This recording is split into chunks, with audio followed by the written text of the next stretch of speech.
Hi, this is Sylvia of Colorful Foresight, where we intuitively connect from within. And it's woo woo time, where we bring the woo woo into our practical daily lifestyle.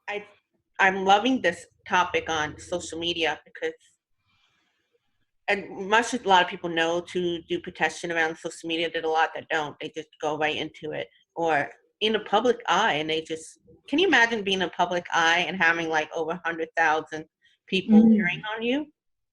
I don't Yeah, think you should live in fear because certain people have that good vibration, but not everybody may have that protection. But you have 100,000 to a million people leering on you, yeah. and also as well as like any leader that saying things and how are they projecting that onto us, you know? Those beings that, like a leader that you're saying, that has a very powerful role, and then their words manipulate the world in very strong ways. So, not everybody on the internet is going to be like you. Hello, we're, a lot of people out there, we're all different. And even if they might not have a bad intent, you might put something out there and they'll just go, I don't like that. And that negative thought will go out not just to you, but to the world in general. Same thing in a nightclub. You go out to a nightclub, it's like, I don't really like that person, but you're dancing next to them and they might have thoughts about you or feelings about you, and they're impacting your energy field. So it's the same thing, like if we're going to be social on social media, it's the same thing about putting yourself out there. It's just having the intent around your message or your video or your posts or your Facebook page or your YouTube channel, to put a protection around that so that anything that you put out there goes out through harmlessness. You're not harming anybody, because you might have a thought and it might just piss somebody off and you didn't have any intention to hurt them, but that's still going to upset the person. If you have the intent that whatever you're putting out there goes out with harmlessness, it could still trigger the person, but it won't have the impact in the same way because of your intent. It's always through social media, electronics, through writing, anything we create. We're different to other animals. We're humans that create thought, art, and intent. And anything we create has an impact on our world, on that thought sphere. The creative sphere of art has an impact. Look how much music impacts us.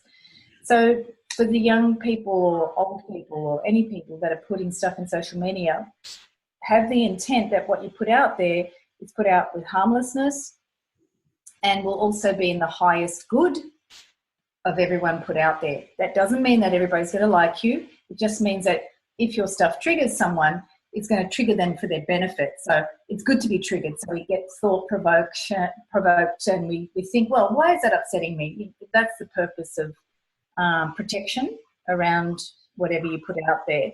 I have a tool that I use called the Blue Flame of Healing and Protection, but it's really more about your intent.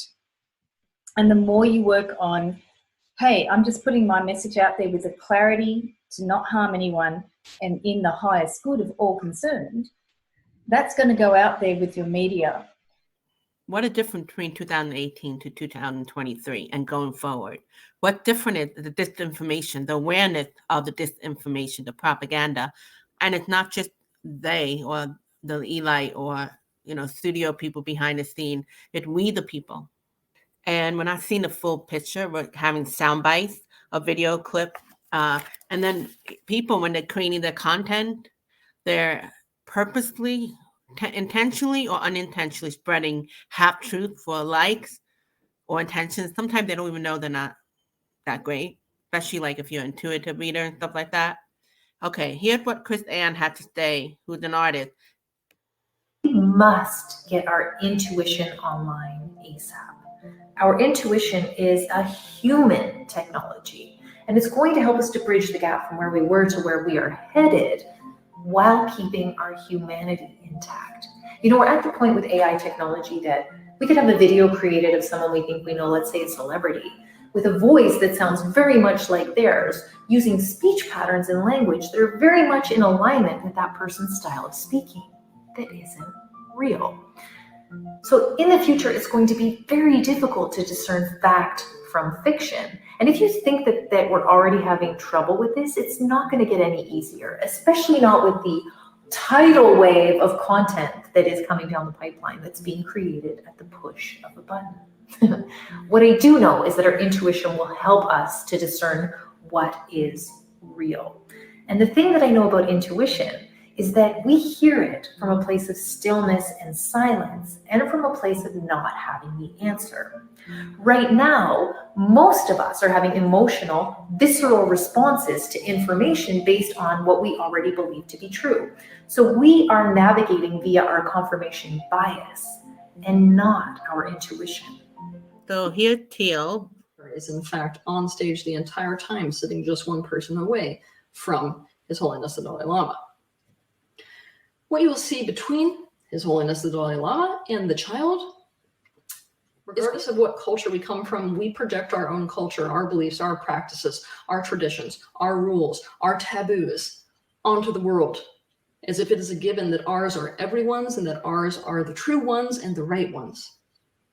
And everyone draws conclusions and makes assumptions according to their own cultural bias. What is being done to His Holiness the Dalai Lama is not okay.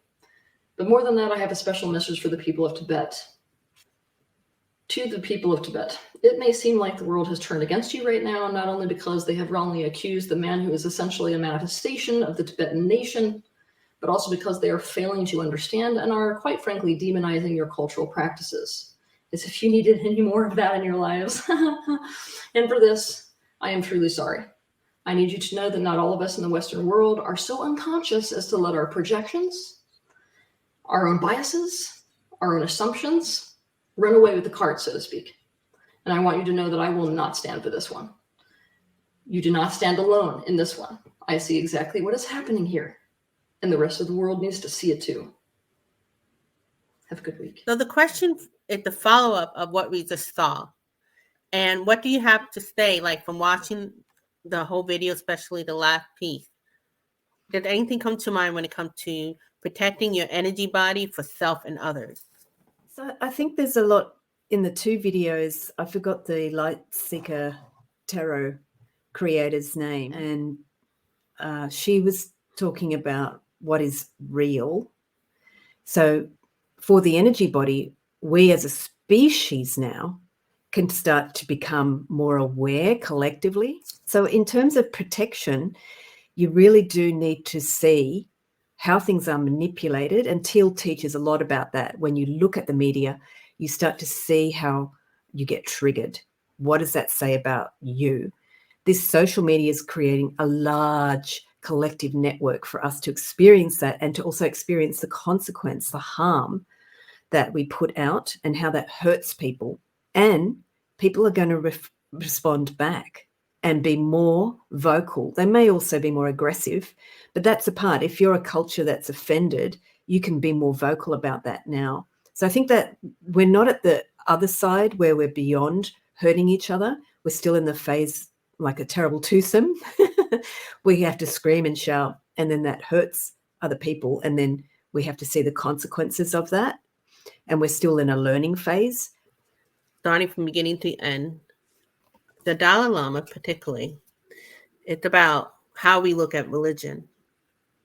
Because there's been like a lot of misuse in religion, does not mean you get to judge every religious person, or like honoring the sacredness of spirituality. And then the people that are banding together, they're standing up, they're educating us. If nobody did anything or they were afraid, nothing would be done. Because right now I see that in the end, the Dalai Lama will be fine. Or at least maybe right now we're cleaning up the ideas. We're cleaning up. Yeah, I just feel like, this is nothing new, right? Bias, nothing new. Us projecting is nothing new. You think of the Salem witch trial and all that. And then everybody thinks they're so involved, right? But then we're like, no, we're just more modern, and we still have bias. I've been surprised by a lot of intuitive people making comments. Looking at that 2-second thing, I thought it was weird. I was like, oh, but my intuition said get the full picture. I think going back to the creator of the Lightseer Tarot, what's her name? It's Chris Ann. I was Chris like, I want Ann. to tell you, Chris Ann. Yeah, what Chris Ann was saying, this deep fake stuff, how do you even know what's real? So how can you judge? And Jesus said that, whoever of you has not sinned, you can throw the first stone.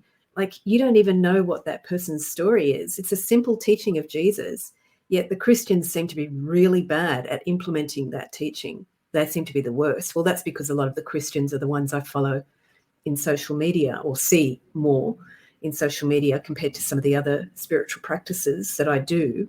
I see that Christians behaving badly a lot. But I know there's plenty of Christians that do Jesus's teachings, and it is about cleaning up your inside. The evolution of humanity.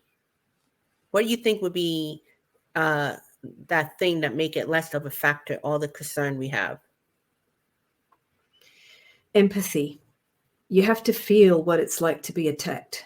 So until we collectively, as a species, can actually go, when I hurt someone, it hurts me, and feel the pain. I don't mean intellectual at all. I mean like you're actually feeling like someone's punching you, or someone swore at your mother, or someone stepped on your foot. It's that sort of feeling. I'm talking a visceral feeling.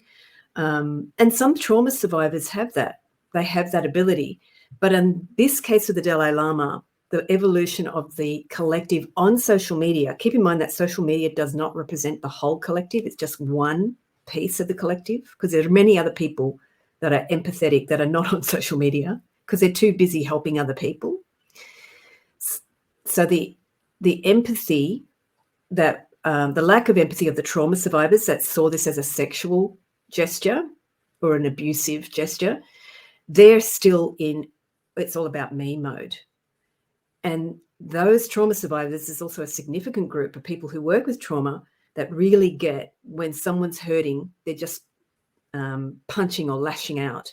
And we can have empathy too for the people that criticized the Dalai Lama because they thought it was sexual, because they've been traumatized maybe. So it's just seeing that there's many people on earth and we're all going to have different feelings. But then you've got to just feel what it would be like to be in all those different shoes. And that takes time. I think one of the problems with social media is it's very immediate and we don't have developed or mature, wise intuition as a collective yet. We're not there yet. We're still in a lashing out phase.